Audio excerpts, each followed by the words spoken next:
Hello, bonjour à toutes et à tous, bienvenue dans cette deuxième vidéo de la chaîne Memony. C'est une chaîne où on va parler de cette boîte qui s'appelle Airbnb et qui est valorisée par les marchés à des niveaux stratosphériques. On n'est plus très loin de la marque du 100 milliards d'euros et pour beaucoup d'acteurs du marché, pour beaucoup d'investisseurs, c'est une boîte qui est survalorisée. Alors concrètement, qu'est-ce que c'est que Airbnb? Airbnb, c'est une plateforme de location courte durée qui propose à la fois des hébergements, donc on peut mettre une adresse au hasard, on peut mettre une date et on va voir typiquement quelles sont les offres disponibles autour de nous. Et en quelques clics, on a accès à des appartements, à des maisons, à des lofts, à des villas de lieux dans lesquels on figure. Donc voilà, là, alors là, vous voyez ma tête au lieu de voir des photos, mais voilà, très simplement, en quelques clics, on peut réserver un logement, on peut voir des photos, des belles photos en général, et avoir un prix pareil. Voilà, avec des tarifs différenciés en fonction du remboursement et du non-remboursement. Donc voilà, ça c'est Airbnb et c'est une plateforme qui s'est introduite en bourse pour une valeur de 100 milliards de dollars. Et donc dans cette vidéo, on va voir si Airbnb est survalorisé. Est-ce que ce petit site de plateforme-là vaut bel et bien 100 milliards de dollars? Alors, première chose, on va s'intéresser à l'histoire de Airbnb. Parce qu'Airbnb, c'est une boîte qui a une vraie histoire. C'est une histoire incroyable qui a commencé par Brian Chesky et Nathan Glechesak notamment, j'ai oublié le nom du troisième larron, bref, c'est pas très grave, qui ont commencé par avoir un site de bed and breakfast. Donc typiquement, on avait un site de bed and breakfast. Je vous invite à regarder cet article de Zach. Bon, il a pas percé sur Medium malheureusement, mais c'était assez intéressant où on retrouve l'histoire des fondateurs de Airbnb avec notamment cette histoire de serial. Parce que lorsqu'ils ont eu cette idée de créer ce site de Airbed and Breakfast, et bien typiquement, Airbed c'est des matelas remplis d'air. Donc ce sont c'est des matelas pneumatiques pour utiliser un bon français. Et pour financer leur développement, ils ont eu l'idée lors de la campagne présidentielle de 2008 aux États-Unis de vendre des céréales.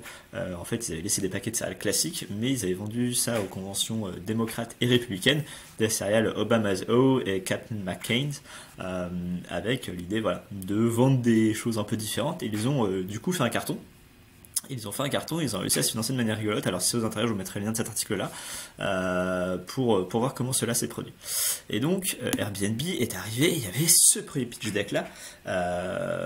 Et ça du coup, c'est un truc qui est assez fou, c'est le pitch deck que Airbnb avait utilisé lorsqu'il devait lever des fonds et qu'il devait convaincre les investisseurs du bien fondé de leur modèle.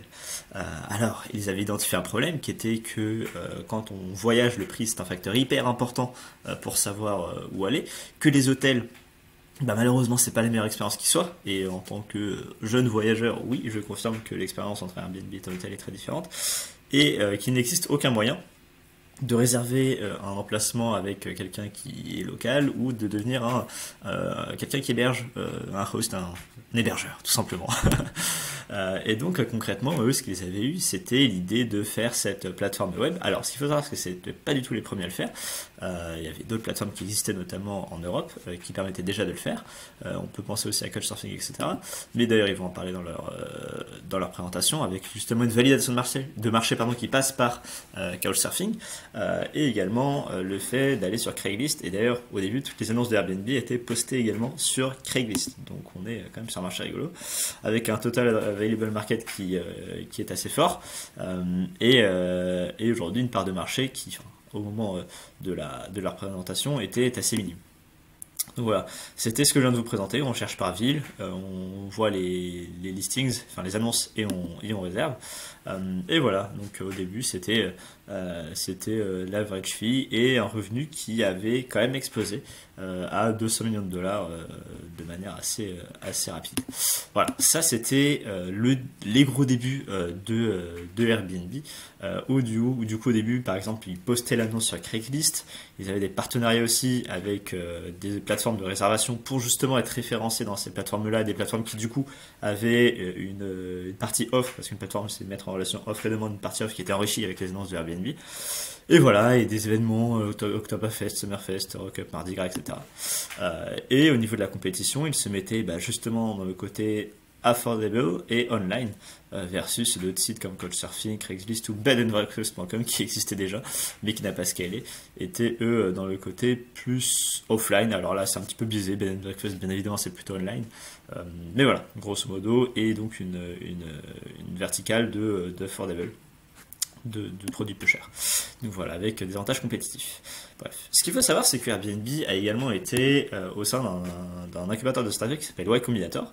Vous connaissez probablement pas mal de noms d'entreprises qui sont passées par là, qu'il s'agisse de Dropbox que beaucoup d'entreprises utilisent, de DoorDash, qui a aussi fait son IPO d'ailleurs cette semaine, de Twitch, là vous regardez des jeux vidéo, de Quora, ce site de questions-réponses très connu, de Stripe, qui est un géant du paiement et qui, lui, fera beaucoup parler de lui le jour où Stripe fera également son IPO. Il y a aussi une boîte créée par une française, Mathilde Collin, Front, qui est un système de communication interne aux entreprises, Webly, qui permet de créer son site internet, etc. Donc voilà, on a énormément de sites qui sont passés par Y Combinator. Et donc d'ailleurs, ça vous intéresse, j'ai aussi produit un article justement sur ces pépites de la tech qui sont passées par Y Combinator. Bref, tout ça pour dire que l'histoire de Airbnb, c'était une histoire longue. Airbnb a levé au total 6,4 milliards de dollars, incluant l'adepte et les levées de fonds, autour de 19 rounds. Donc, grosso modo, si on regarde au fil du temps ce qu'Airbnb avait levé, donc premier trimestre 2009, 20K, c'était l'argent avec lequel Airbnb avait commencé, précédent round, donc du Y Combinator. On retrouve Sequoia Capital, qui est un fonds d'investissement hyper connu, qui a investi dans une tonne d'entreprises, et d'ailleurs, je pense faire une vidéo sur justement combien tous ces fonds d'investissement ont gagné en investissant dans Airbnb. Ce sera probablement la prochaine vidéo et ça sera intéressant. On va voir que pratiquement il y a des fonds d'investissement à qui on a confié quelques milliards de dollars et qui, sur la simple introduction en bourse de Airbnb, ont fait plus que rentabiliser tous leurs fonds. Donc c'est-à-dire qu'ils ont remboursé leurs fonds avec un seul investissement. C'est la loi, c'est la power law dans le venture capital. Donc voilà, ils ont très rapidement, au bout de 4 mois, levé auprès de Sequoia 600 000 dollars. Puis en novembre de l'année d'après, une série A avec Greylock Partners, qui est aussi un énorme fonds, et Sequoia Capital également. Donc voilà, ensuite on a Andreessen Horowitz, A16Z, fonds très connu, Founders Fund de Peter Thiel, très connu également. Donc, toutes ces boîtes-là ont investi dans la croissance de Airbnb, une croissance qui effectivement s'est passée de manière assez incroyable parce que voilà, on a eu une trajectoire assez folle, un business qui a grandi de manière dingue, sauf que eh bien, Airbnb est tout simplement dans le monde du voyage, et qu'en 2019 il s'est passé un truc pas cool, enfin pas en 2019, n'importe quoi, au premier trimestre 2020 il s'est passé un truc pas cool, à savoir le Covid. Et donc, lorsqu'il y a eu le Covid, la valo de Airbnb, qui était à plus de 30 milliards lors de sa série F, souscrite par Capital J, qui est le bras de Venture Capital de Google, enfin d'Alphabet, et de DCV, et bien du coup, ce qui était assez dingue, c'est que on a une valo de Airbnb qui est passée en mars de 30 à 19 milliards. Et qu'on se pose des questions sur justement la valorisation de Airbnb. Est-ce que Airbnb vaut toujours effectivement ces 30 milliards? Et c'est là qu'un fonds très malin est arrivé. Ce fonds, c'est Silver Lake. Silver Lake, si vous ne connaissez pas, eh bien vous allez connaître. Silver Lake, c'est une boîte qui investit dans une tonne d'entreprises, c'est un fonds d'investissement. Donc pour ceux qui me suivent déjà sur les activités tech, il y a Bijus qui est très connu. Cityfall Blood Group, que vous connaissez forcément, c'est la holding au-delà de Manchester City. Donc voilà, City Football avec Manchester City, d'ailleurs qui a récemment investi en France, je crois que c'était dans le stack de 3. Des boîtes très connues comme Credit Karma qui est vendu pour 7 milliards à Intuit, qui est le leader des logiciels de taxes aux États-Unis. Le français c'est Gide, Jean-Michel Aulas, voilà. C'était la boîte créée par Jean-Michel Aulas et il a fait fortune avec avant de racheter l'Olympique Lyonnais. Cegid est dans le portefeuille de Silver Lake. On retrouve également Alibaba, on retrouve un concurrent, Expedia, on retrouve le groupe Neorto qui a été racheté de Goldman Sachs, on retrouve la plus grosse fintech européenne, enfin l'une des plus grosses acadiennes, qui est Klarna, on retrouve des boîtes un peu plus vieilles, Motorola Solutions. On retrouve Reliance Retail, qui est le leader indien du business en retail. On retrouve Twitter, on retrouve de la fintech, on retrouve du solaire, on retrouve une tonne de choses. On retrouve de la voiture autonome de Google, on retrouve un truc qui permet à tous les sites WordPress de marcher. Bref, voilà. Silver Lake, c'est un fonds qui a l'habitude d'investir dans des boîtes, dans des boîtes en forte croissance et qui profite de ces situations de dislocation de marché pour investir à bon égard. Et du coup, en mars, pendant la pandémie de coronavirus, en mars-avril, au printemps, voilà, comme ça je prends pas de risque de qu'on me dise en commentaire, tu t'es trompé, c'est pas bien. Au printemps, Silver Lake a investi, du coup, 1 milliard de dollars dans Airbnb, et donc a rejoint toutes ces boîtes-là dont on vient de parler dans son portefeuille d'investissement. Une offre qui s'est faite de manière assez folle parce que Silver Lake et Sixth Street sont rentrés sur une valo de 18 milliards de dollars. Or, vous le savez bien, Airbnb s'est introduit en bourse pour 100 milliards de dollars. Comment cela peut s'expliquer? Eh bien, on va analyser ça tout de suite et on va analyser réellement ce qu'est le business de Airbnb en allant regarder un document qui est un document ultra pertinent et ultra intéressant, c'est le S1. Le S1, qu'est-ce que c'est? C'est le document que les boîtes qui s'introduisent en bourse doivent déposer à la Securities and Exchange Commission. C'est l'équivalent américain de l'AMF. Et donc les boîtes, dans ce document ultra long qui fait, je crois que pour Airbnb, on est dans du 300 pages, 300 pages de contenu où on va décortiquer le business d'Airbnb de A à Z. Voilà, je m'amuse à aller jusqu'au bout, mais c'est hyper long. Et donc on va analyser ce S1 pour voir tout simplement comment Airbnb réussit à obtenir une valorisation. Alors une valorisation où les investisseurs sont rentrés à peu près à 50 milliards de dollars, et une valorisation par le marché à près de 90 à 100 milliards de dollars. Voilà, je reste dans des fourchettes larges pour pas être sur la valorisation à la clôture vendredi dernier, pour ne pas justement figer cette vidéo dans le temps. Bref. Airbnb commence son S1 avec justement cette belle histoire de Brian et Joe, voilà, c'était le dernier nom qui manquait, les First Hosts, etc. Avec justement des photos des 4 millions de personnes qui ont ouvert leurs portes aux hôtes de Airbnb. Et donc voilà, le S1 commence toujours par le début de l'histoire, the beginning, et 13 ans après, ce que l'on fait. Et donc, en 13 ans, Airbnb s'est étendu dans 220 pays et régions à travers le monde. Il y a eu près de 825 millions de séjours, et les hosts de Airbnb ont, au cumulé, gagné plus de 110 milliards de dollars. Voilà, dont plusieurs milliers probablement avec mes voyages à l'étranger et ceux de mes équipes qui vont tourner des vidéos dans le monde entier. Bref, Airbnb commence par dire voilà, que son modèle a été résilient, que la croissance est là, et justement on va s'intéresser à la manière dont Airbnb se compare par rapport à des groupes comme Expedia, que vous connaissez probablement, avec pas mal de marques type déjà Expedia, Trivago, Hotel.com, voilà, c'est des marques que vous connaissez probablement. Je ne sais pas si d'autres vous parlent, Expedia Cruises, What If, bref, peut-être que si vous êtes souvent parti à l'étranger, vous connaissez certaines de ces marques. Et Booking également, qui est connu avec son comparateur Kayak, avec Priceline, qui était cette grosse boîte, enfin le nom d'ailleurs, le premier nom de Booking, qui avait été cette grande boîte qui avait explosé à la hausse lors de la bulle internet avant de retomber comme un soufflé, et qui aujourd'hui s'en sort très bien. D'ailleurs, c'était le nom de Booking Holdings à l'ancienne. Agoda, Rental Cars et OpenTable, qui est ce logiciel où justement on peut réserver des restaurants en ligne. Donc voilà. Et qui d'ailleurs a fourni pendant la pandémie de Covid une tonne de données permettant de savoir justement comment s'en sortir. Alors justement, l'avantage de ces boîtes-là, c'est que ce sont des boîtes cotées qui partagent un modèle assez similaire à Airbnb. Parce que concrètement, si on regarde l'industrie du monde du voyage, eh bien c'est un article d'Innovation Tactics que je vous mettrai également en lien sous la description, qui justement va s'intéresser aux différentes manières de réserver un voyage en ligne. Et donc concrètement, ce que l'on a, c'est qu'on a des moteurs de recherche qui sont assez puissants, des OTA, des hôtels et de l'App Store. Bref, grosso modo, tous arrivent sur ces Active Evaluation. Donc, on a notre intérêt pour voyager, donc je vais taper, je sais pas, hôtel à Sydney, et quand je tape hôtel à Sydney, on voit, je le fais en temps réel, on voit qu'on a une tonne d'hôtels qui apparaissent là, avec justement on retrouve souvent les noms des marques qu'on a citées avant, avec Booking, TripAdvisor, Trivago, Hotel.com, Kayak, Expedia, Last Minute, Accor, Agoda, blablabla. Et donc on a une guerre en SEO. On a aussi Google qui ici vend à l'espace, donc il en fait ce qu'il en veut. Et on retrouve du coup des pages qui sont incroyablement détaillées avec des hôtels à Sydney, les hôtels les plus réservés le mois dernier, les meilleurs hôtels avec petit-déj, etc. Et on est dans des pages purement construites pour justement apparaître en prenant Google. Donc là on a une tonne de contenu SEO qui a été écrit par ces sites-là.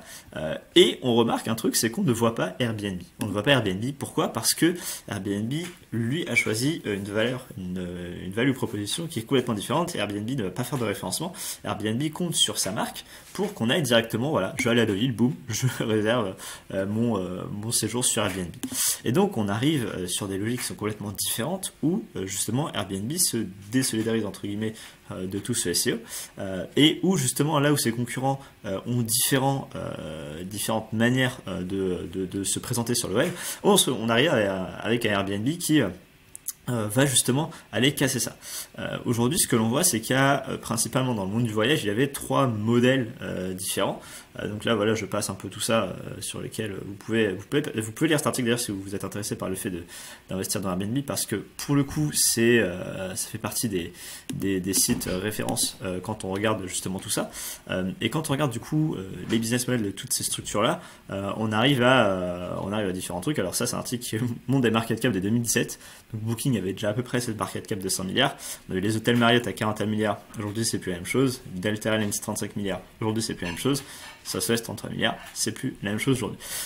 Donc grosso modo, il y a vraiment différents business models. Le premier business model, c'est TripAdvisor. TripAdvisor vend du clic. C'est-à-dire que vous êtes un hôtel ou vous êtes un particulier par ailleurs, vous voulez être présent, TripAdvisor va vous acheter du clic. Deuxième modèle, le modèle d'agence, Booking, on prend 17%. Et c'est le modèle qu'a adopté Airbnb. Et enfin, le modèle de marchand, un modèle d'Expedia.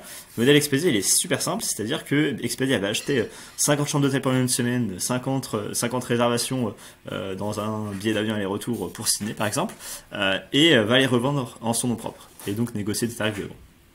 Airbnb, lui, est sur un modèle complètement différent où justement ce sont des particuliers qui vont aller voyager chez des particuliers. Donc là, si on regarde un petit peu ce que dit Airbnb dans son rapport, c'est que voilà, ils estiment que leur market opportunity est de temps, que leur serviceable addressable market est de 1500 milliards de dollars, avec les short-term stays, donc les séjours courte durée et les expériences, avec un total addressable market de 3,4 milliards, avec justement cette fois-ci le côté expérience qui justement va sur d'autres verticales et le long-term stay sur lesquels Airbnb est plutôt absent.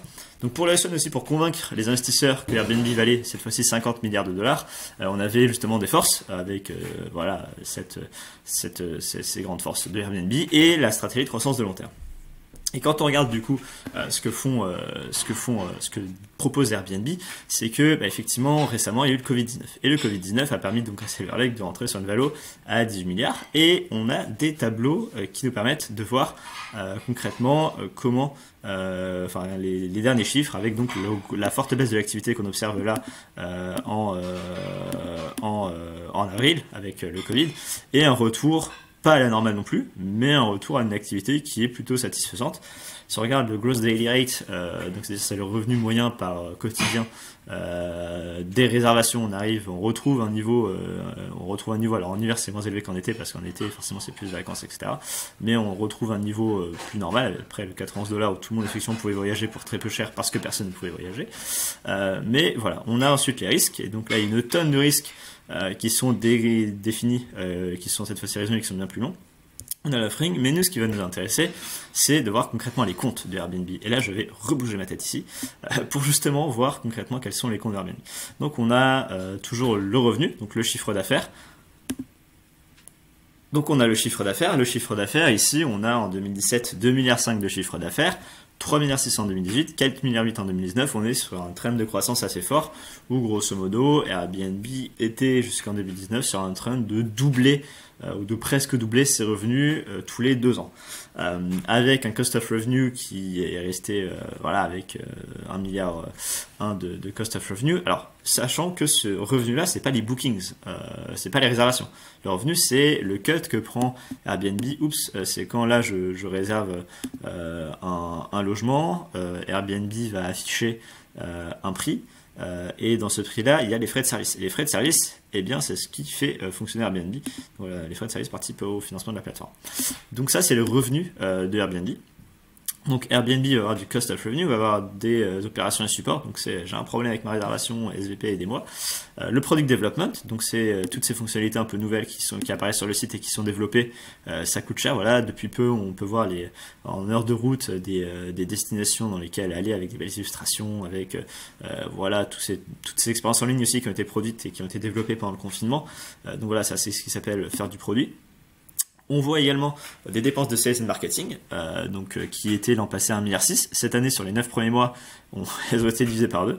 Donc Airbnb, qui avait pour habitude, on le voyait en 2019, Airbnb avait dépensé 1,6 milliard en sales and marketing sur un chiffre d'affaires de 4,8 milliards. Donc c'est très exactement un tiers de son chiffre d'affaires. Et bien là, on n'est plus qu'à un cinquième. Voilà, 545 millions pour 2500 millions de chiffre d'affaires, donc on en est à peut-être un peu plus qu'un cinquième, mais toujours un cinquième. Et donc Airbnb qui cette année a eu des pertes forcément plus élevées du fait de la faiblesse de son chiffre d'affaires, mais qui en a profité pour dégraisser. Donc Airbnb a licencié un quart de ses effectifs, et voilà. Donc si on regarde toujours ce côté valorisation, on a un Airbnb, si on tape Airbnb Market Cap, on en est à 83 milliards de dollars après la chute hier de 3%, vendredi de 3%, ce qui fait que si on regarde du coup par rapport à Booking Market Cap, alors on va avoir un résultat qui a de Priceline. Donc The Priceline Group, c'est Booking Holdings qui était l'ancien Priceline, 85 milliards, donc on est sur un chiffre assez similaire. Et Expedia, qui est un peu plus petit, 17 milliards 4. Donc concrètement aujourd'hui, Airbnb vaut Booking. Or, quand on regardait un petit peu les débats qu'il y a eu sur la valorisation d'Airbnb, en 2015, donc si on va sur CB Insights, il y avait déjà un sujet sur Why that crazy high Airbnb valuation is fair, avec justement, regardez, Airbnb vaut plus que Marriott, Starwood et Expedia. Aujourd'hui, Expedia vaut 6 fois moins que Airbnb, mais justement, oh là là, Airbnb lève 1 milliard à 24 milliards de valo, etc. Et quand on regarde cette image, elle est hyper intéressante parce que déjà en 2015, on se posait la question de la valeur de Airbnb. Airbnb qui vaut 25 milliards, c'est beaucoup trop. On a des HomeAway qui était le concurrent, qui s'est lancé d'ailleurs, je crois, bien avant Airbnb, qui vaut, je sais pas grand chose aujourd'hui non plus, pas grand chose, ça reste géant par rapport aux boîtes que j'ai créées, mais pas grand chose par rapport à Airbnb. Winam Hotel & Resort, Expedia, Expedia aujourd'hui vaut 17 milliards, donc c'est très bien, mais c'est pas la folie non plus. On n'est pas sur un taux de croissance dingue, on était déjà à 15 milliards là en 2015. On a les chaînes d'hôtels Marriott, tiens, on va aller voir ce que ça vaut Marriott. C'est marrant ça, de voir combien ce genre de chaîne d'hôtels peut valoir aujourd'hui, mais je suis sûr que ça vaut pas grand chose non plus, pas grand chose par rapport à Airbnb. Alors encore faut-il que mon moteur de recherche fonctionne, et Marriott on est à 42 milliards. Si, ça vaut quand même pas mal, mais si on prend par rapport, au groupe hôtelier français Accor aujourd'hui vaut 8 milliards, alors que c'est un groupe hôtelier français plutôt leader, avec une tonne de marques d'ailleurs. Je pense qu'on va pas perdre trop de temps dessus, mais Accor, si vous connaissez pas, on va taper groupe Accor les marques. C'est une tonne de marques avec des trucs que vous connaissez tous, avec du bas de gamme, du haut de gamme. Je perds un peu de temps, mais vous connaissez forcément des appart-hôtels Adagio, vous connaissez forcément les hôtels un peu lifestyle, les Mama Shelter, qui sont des hôtels assez rigolos, des marques très premium type Sofitel ou Pullman, des marques un peu plus cheap, avec Ibis Style et Ibis Budget, ou les hôtels Formule 1. Donc parfois il faut bien, c'est vrai, économiser de l'argent, et je fais partie de ceux qui justement pensent que perdre trop d'argent dans une hôtel, c'est pas forcément bien, c'est pas forcément malin dans le long terme, même si on peut se faire plaisir de temps à autre. Mais grosso modo, on a toutes ces marques-là qui appartiennent au groupe Accor. Et donc vous avez des super, mais c'est incroyable ces images là. On va pas perdre trop de temps, mais je trouve que c'est très sympa. Bref, tout ça pour vous dire que justement on a une boîte qui est plus petite, et si on compare du coup la plus proche de Airbnb, cette boîte la plus proche de Airbnb, c'est Booking. Et Booking a un fact sheet où justement on voit combien de réservations ont été faites. Et bien Booking en 2019, c'était 96 milliards. Si vous vous souvenez, il y a quelques minutes, j'ai dit que Airbnb c'était 110 milliards depuis sa création. Donc voilà, mais Booking a eu en 2019 844 millions de nuits, ce qui est quand même énorme. C'est-à-dire qu'en moyenne, une personne sur 8 sur Terre a réservé une nuit, si on prend cette stat et qu'on fait des stats un peu n'importe comment, mais c'est quand même dire que c'est énorme en termes de nombre de nuits passées. Donc une personne sur 6 sur Terre, une personne sur 8 sur Terre passe une nuit dans l'année chez Booking, on vient de savoir, donc c'est quand même plutôt puissant.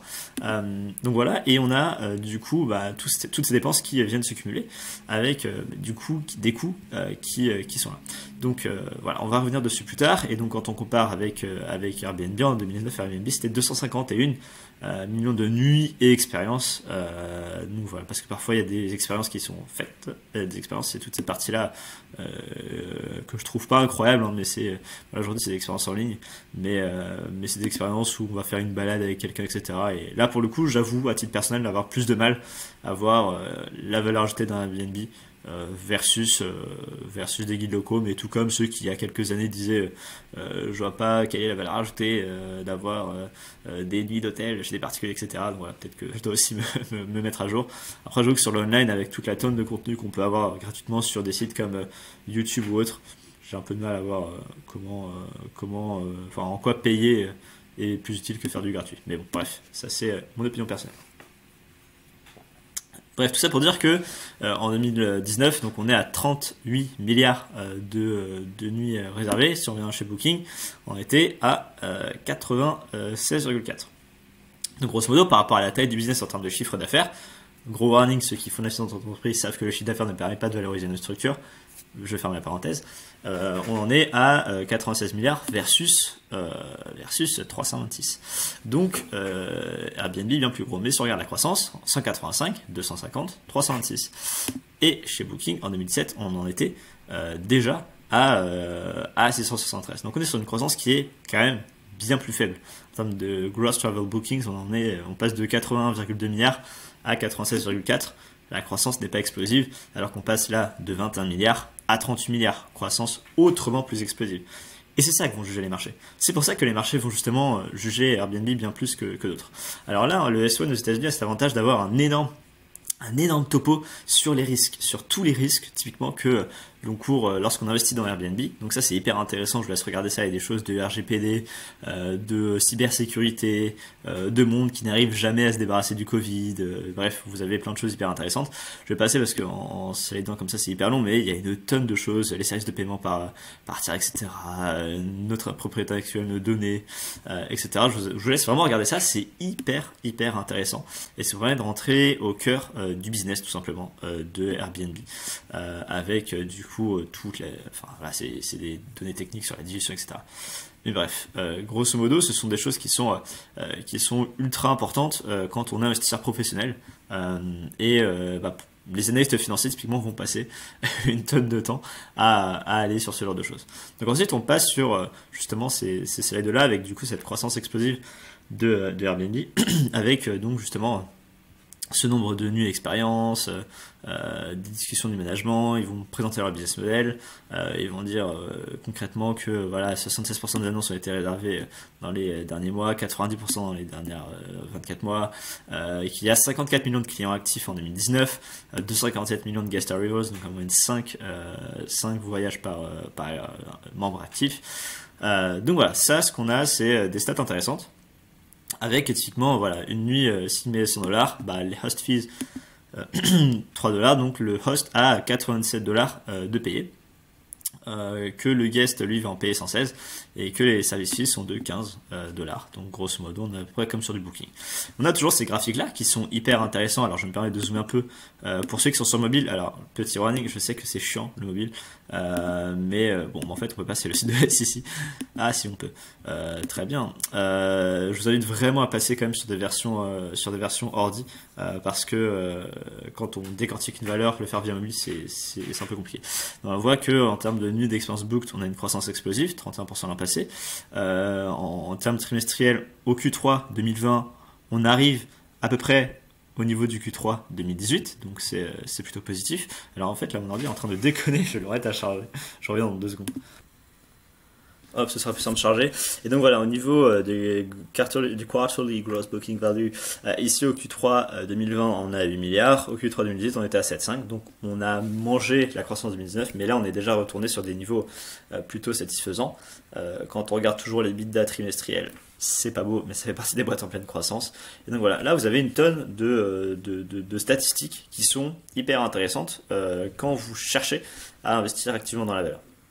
Et ce que l'on voit concrètement en regardant tout ça, je vais m'amuser à faire une analyse approfondie de tous ces éléments-là, parce que je ne suis pas analyste financier d'une part, que ce n'est pas du conseil d'investissement d'autre part, et je tiens à le répéter, c'est que ça vous permet de décortiquer un business et de savoir si c'est un bon investissement ou non. Donc là, vous avez la répartition des villes, la durée, etc. Donc il y a de la revenue retention de cohort, typiquement. Voilà, c'est les guests continuent de venir et de faire partie de ça, et de même chez Host. Donc voilà, grosso modo, Airbnb montre que concrètement, il n'y a pas de... On ne va pas passer à côté. Donc c'est par région, enfin il y a une tonne de choses qui sont assez intéressantes. Je vous invite vraiment à regarder si vous voulez analyser le tout de manière plus posée.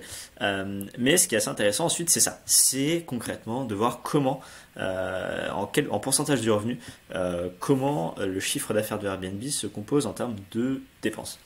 Et ça, c'est top. Pourquoi? Parce que ça vous permet enfin, c'est un exercice de finance d'entreprise que font les étudiants d'ailleurs qui sont en école de commerce, en école de management, qui suivent, qui ont des cours d'analyse financière. Mais concrètement, en termes de coût du revenu, on est toujours sur un quart en termes de coût du revenu. Opération support, on est à 22%, parce que concrètement, ça reste des choses importantes et que on ne peut pas licencier ce genre d'équipe, c'est plus compliqué lors d'un rebond économique. En termes de product development, le revenu a baissé, on continue de faire du produit. Donc, en termes de R&D, grosso modo, on en est toujours à 27%, et donc en fait la R&D est restée stable. Sales and marketing, grosse réduction par rapport au tout. General administrative, ça c'est incompressible. Enfin, du moins, c'est difficilement compressible. Et donc, grosso modo, on arrive à ça. Ce qui est hyper intéressant, c'est de voir que du coup, sur cette chute de 32%, comment Airbnb a réussi à ventiler cette chute au niveau de ses revenus. Donc, forcément, ici, quand on regarde entre 2019 et 2020, on a un coût du revenu qui effectivement a baissé de 902 à 666 millions de dollars. Concrètement, c'est quoi? C'est 185 millions d'économisés sur les merchant fees et chargeback. Data hosting service 63 millions. Et voilà, donc grosso modo, c'est ici que l'on fait cette grosse économie. Ensuite, sur les opérations et supports, voilà, on économise 40 millions parce qu'il y a moins de clients à faire le tout. Il y a 38 millions d'économisés parce qu'on n'a pas besoin de faire appel à des prestataires extérieurs. Et on paye 24 millions de moins d'assurance. Voilà, grosso modo. En product development, là c'est dur. Airbnb a réduit de 11 millions les allocated cost for facilities in information technology. 11 millions aussi de réduit pour les consultants et prestataires extérieurs. Voilà, et puis 10,4 millions en travel related expenses. Mais voilà. Derrière, avec justement la nouvelle architecture service, Airbnb a dû dépenser 35 millions de plus, donc ça c'est plus compliqué. En revanche, voilà, là où Airbnb a vraiment économisé beaucoup d'argent, c'est sur le sales and marketing. Concrètement, 530 millions de dépenses marketing en moins, c'est énorme. Airbnb, c'est une boîte qui a l'habitude de dépenser énormément en marketing, et ça forcément c'est plus compliqué. 44 millions d'économisés sur les coupons, donc quand vous parrainez quelqu'un, vous avez des coupons Airbnb. D'ailleurs, je sais pas, peut-être que je mettrai un lien pour avoir des coupons. C'est un super moyen de monétiser cette vidéo.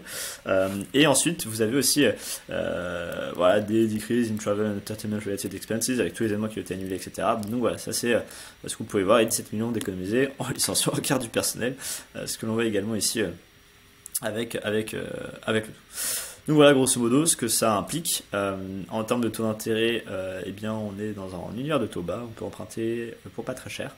Donc voilà, on a ce genre de choses qui peut être intéressante. Donc interest income, interest expense. Airbnb a dû emprunter énormément à des taux élevés. Donc malheureusement, Airbnb, en passant par nos amis là, de Silver Lake, si Airbnb pouvait gagner 68 millions avec sa trésor et n'en gagne plus que 23, interest expenses, on passe de 6 millions de coûts d'intérêt à 107 millions.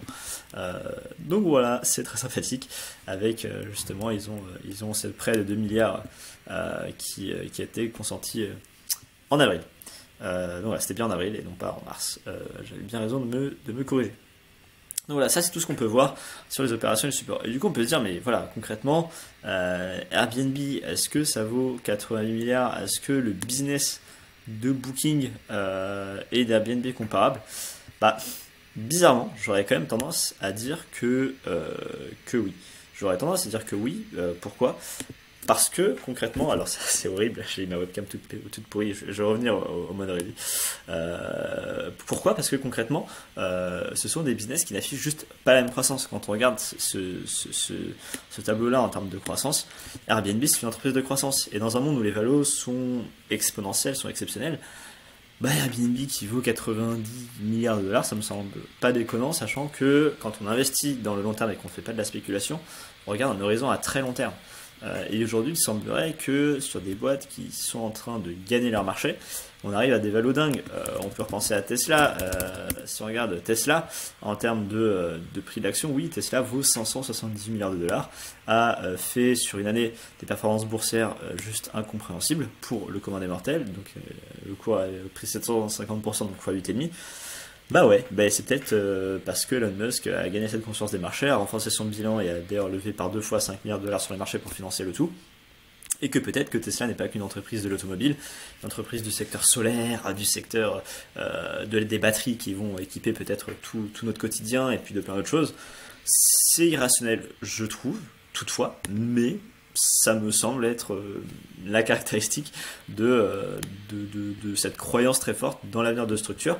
Et voilà, et peut-être que quand on parlait il y a quelques années de Amazon, le marchand de livres qui se développe, bah oui, ça peut être irrationnel, mais bon voilà, on a des boîtes qui ont eu une hausse de leur valeur internet de 75 dollars qui ont été réduite à néant par la suite, et qui derrière ont été multipliées par je sais pas, 250 fois, parce que ce sont des boîtes qui ont des visions radicales et qui peuvent changer le tout. Et là où des investisseurs pouvaient voilà, se dire oui mais le monde de demain, etc. On est quand même là, et on peut faire de même avec alors Amazon, c'est fou, mais on va en faire de même avec Google, enfin Google ou Facebook. Je me souviens d'une tonne d'articles que je lisais quand j'étais gamin sur Facebook c'est survalorisé, etc. Enfin, je tape Facebook stock bubble, je trouve une tonne d'articles qui vont dire voilà, Facebook stock is classic example of bubble. Qu'est-ce qu'on peut retrouver d'autre? Bon là c'est pas en 2020 qui dit que ce n'est pas une bulle. Mais voilà, là on a même un article Wikipédia sur Social Media Stock Bubble. On avait eu justement cette croissance de voilà, c'est une bulle, etc. Bah très bien. Et donc on a il est marrant cet article, mais c'est une bulle qui n'est pas une bulle. Et donc là voilà, on a des contributeurs de Forbes qui disent Facebook est une bulle, is totally overvalued, nanana. Avec justement ça, bah, très bien, on regarde Facebook Stock Price, et ben on va voir que peut-être que c'était une bulle, que concrètement aujourd'hui Facebook en termes de PER, donc de valorisation, elle est valorisée 32 fois ses bénéfices, ce qui est tout sauf déconnant, et que depuis cet article-là, alors cet article-là il a été sorti quand? Il a été sorti en 2014 il me semble, juillet 2014, et bien cet exemple de bulle a fait fois je ne sais combien, on attend que ça charge, c'est super, mais on en arrive à des multiples, bon je ne sais pas pourquoi ça ne devait pas charger quand je mets max, c'est très chiant, mais voilà, on peut revenir sur ce débat de Airbnb avec le price to sale ratio, oh là là c'est super cher, Airbnb as public competitors, oh là là, bah oui il y a de la croissance qui est bien plus présente que par d'autres, voilà, c'est assez intéressant d'ailleurs, c'est Binsale, je vous le conseille réellement. Bon alors j'arrive à avoir mon max, un de ces quatre, voilà, j'ai mon maximum ou presque, donc là je ne sais pas sur quelle est mon échelle, encore faut-il que ça marche. Bref, vous pouvez passer ces prochaines secondes si vous perdez du temps, mais voilà, si on revient à 2014, donc article publié en juillet 2014, on en était à 62 dollars, 68 dollars, depuis ça fait x4, voilà grosso modo, c'est même sur un parfait x4 depuis. Donc oui, peut-être que c'est une bulle quand on mesure un business et qu'on mesure le tout avec des lunettes du passé, mais voilà, si on regarde Facebook Revenue Graph, bah, on se retrouve à avoir des graphes de revenus qui sont juste impressionnants quand on regarde sur le long terme. Alors j'aime bien ce site MacroTrends qui permet souvent d'avoir des beaux graphismes, des beaux graphiques sur le tout, et on va voir que ouais, concrètement c'est pas complètement déconnant que d'avoir des revenus et une croissance aussi élevée. Donc voilà, 2017 40 milliards, 2018 55 milliards, 2019 70 milliards, avec des croissances de 47, 37, 26%. Bref, voilà, et quand on regarde sur la durée, donc notre ami en 2014 disait que c'était une bulle quand on était à 11 milliards de revenus trailing 12 months, et donc voilà, on est sur une boîte qui a réussi à exploser et qui continue d'avoir de la croissance, Covid, pas Covid, c'est dingue. Donc voilà, bref, tout ça pour vous dire que, allez, un dernier point pour finir, c'est quand même sur le fait que en ce moment on est, alors c'est une autre boîte du Y Combinator, on a une espèce d'irrationalité sur les IPO avec des valeurs très élevées. On va prendre deux exemples, hein. On va prendre Snowflake et DoorDash. Ce sont deux boîtes qui ont été Bon, on peut finir par un petit coup d'alphabet si ça charge. On a DoorDash. DoorDash, c'est le leader américain de la livraison de nourriture qui a 50% de part de marché. Sur DoorDash, on en est, je vais pas mettre à 5 ans, mais DoorDash vaut 60 milliards de dollars. Et c'est une boîte qui avait été introduite en bourse dans la semaine à 100 dollars l'action à peu près. Donc on a une boîte qui a pris plus de 80%. De même, Snowflake, c'est assez dingue. C'est l'exemple d'une boîte où justement tous les investisseurs disaient attention, c'est n'importe quoi. Snowflake, c'est une entreprise survalorisée. Très bien, Snowflake est rentré en bourse il y a quelques mois. Tout le monde disait que en fait c'est une entreprise qui a été créée par un Français d'ailleurs, Benoît Dageville et Thierry Croine. Je crois que ce sont deux Français, Marcin Juskowski, je sais plus si c'est les Français. Mais voilà, c'est l'entreprise qui a fait le plus de croissance, l'entreprise moderne qui fait le plus de croissance sur la SAS. Ça a été introduit en bourse à non pas 3 dollars mais à 150 dollars à peu près. Enfin, je me souviens plus précisément, mais bref, c'était aux alentours de ces deux-là. Tout le monde disait lors de sa valeur, enfin, de ses premiers plans en bourse que c'était n'importe quoi. Très bien, du coup elle a perdu jusqu'à une dizaine de pourcents, mais aujourd'hui elle est montée à plus 50%, plus 39% à la suite de trimestriel excellentissime. Donc voilà, quand on cherche de la croissance, quand on cherche à investir à un univers de quelques années, à 5 à 10 ans, eh bien tous ces articles-là de c'est une bulle, moi quand je compare l'année X, N-1 et l'année N, quand je prends les comparables du secteur avec des acteurs plus historiques qui font de la croissance peut-être, mais qui là, là je suis revenu sur Booking, on passe de 50 à 96 on a 5 ans d'écart entre les deux, et Airbnb il y en a 2, donc la croissance est explosive. Et donc concrètement, voilà, c'est partie des nouveaux cas à avoir dans un univers où effectivement en plus on apprécie très fortement l'investissement de croissance. Et voilà, une boîte comme DoorDash aujourd'hui vaut effectivement 56 milliards. Dernier facteur, c'est tout simplement les taux. C'est que les taux sont bas et alors on n'est pas venu à ce fondement de comment valoriser une entreprise, mais en fait, pour finir, une entreprise c'est quoi? C'est tout simplement la valeur de ses profits futurs actualisés à un taux d'intérêt que l'on estime être celui qu'il est, sauf que depuis quelques années, on a un vrai problème, c'est que les taux d'intérêt sont toujours de plus en plus bas. Donc voilà, là, alors sur l'image, il y a plein de graphiques de taux d'intérêt qui baissent, mais juste pour vous donner quelques indications, sur l'OAT 10 ans, donc l'État français emprunte à 10 ans sur des taux à moins 0,4 en ce moment. Donc oui, c'est compliqué. L'État américain emprunte à 10 ans sous 1%. Donc quand on voit derrière que oui, on trouve ces valorisations très élevées, on ne valorise pas des entreprises de la même manière quand les taux d'intérêt annuels, enfin quand l'inflation est à 10% et que les taux d'intérêt payés par les boîtes sont de 10% et qu'on s'attend donc à une performance future de 10% en moyenne sur toutes les classes d'actifs, où le taux sans risque va être à 6-7%, à un univers où les taux sans risque sont négatifs. Donc oui, concrètement, il est tout à fait normal de voir ça. Alors là, on est sur du, 2016 sur des taux immobiliers, mais vous pouvez trouver des graphiques et je m'amuserai peut-être à en mettre un en post-prod. On voit que les taux d'intérêt sont effectivement ridiculement bas. Voilà. Donc pour finir, on peut se dire oui, alors investir dans des boîtes américaines c'est pas possible, moi j'ai mon PayPal, etc. Ou même je n'ai rien du tout. Alors moi il y a une petite application que je conseillerais, alors c'est pas là où vous devez loger vos principaux investissements, je trouve que c'est une mauvaise idée. Par contre, pour commencer à investir de manière très simple, Bucks, pour moi, c'est quelque chose d'assez sympa parce que vous avez lors de l'inscription une action gratuite. Donc je vais vous mettre un lien en description, vous avez juste à suivre, vous vous inscrivez, faites un dépôt symbolique même de 1 euro, vous allez recevoir votre action gratuite. Et pour vous dire, j'ai reçu enfin mes 2 dernières actions gratuites reçues, parce que j'avais parrainé des amis, c'était Starbucks qui aujourd'hui vaut plus de 100 dollars. Et Under Armour qui vaut une quinzaine de dollars. Donc voilà, vous allez avoir des actions qui peuvent aussi bien valoir 100 euros que 15 euros. Ça s'inscrit, c'est assez rapide. Et donc en fait, eux, leur manière de gagner de l'argent, c'est de facturer des frais sur des ordres de marché, des ordres limites, et comme les applications américaines aussi, de vendre des petits décalages d'ordre à des acteurs comme Citadel, etc. Mais ça permet dans tous les cas d'investir pour bien moins cher que de payer des courtiers qui vont parfois prendre des euros par ordre, ce qui semble un peu déconnant. Donc voilà, c'est assez cool. Et d'ailleurs, quand on regarde dans l'investissement de long terme, en général, ce qui grève les frais, ce qui grève la performance, ce sont les frais.